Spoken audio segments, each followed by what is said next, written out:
রাজধানীতে যাত্রা শুরু হলো শিশুদের পোশাক ও শিক্ষণীয় খেলনার শোরুম জুনিয়র কিডস স্টাইলের। সন্ধ্যায় বনানীতে শোরুমটির উদ্বোধন করেন গায়ক শুভরাজ ভৌমিক, সাথে ছিল তার ছেলে ঋতুরাজ ভৌমিক।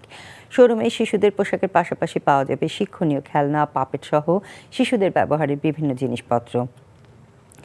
উদ্বোধনী অনুষ্ঠানে শিশুদের জন্য ছিল বিনোদনের আয়োজন। প্রতিভা বিকাশে সহায়তা করে এমন খেলনা ও মানসম্পন্ন পোশাককে নিয়ে আরও কাজ করার আগ্রহ ব্যক্ত করেন শোরুমের স্বত্বাধিকারী শাহরিন আহমেদ।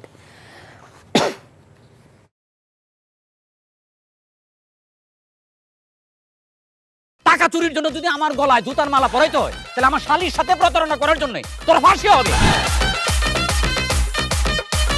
দুলা ভাই, আপনার তো ঘর জামাই বইলা একটা পরিচয় আছে, আমার তো তাও নাই।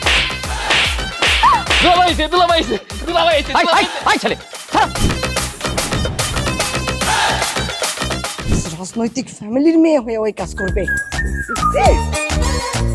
যারে পাবো আরে পিটাবো, রক্তের নেশায় ধরছে, রক্তের নেশায়, কাঁচা রক্তের নেশায় ধরছে।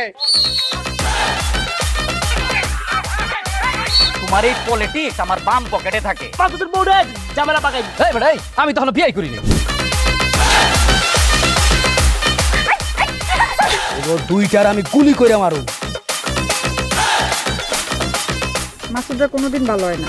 আপনার পোশাক আশাক দেখে কিন্তু আপনার তালুকদার বংশের লোক মনে হয় না আব্বা, আপনার মনে হয় যে আপনি ফকির বংশের লোক।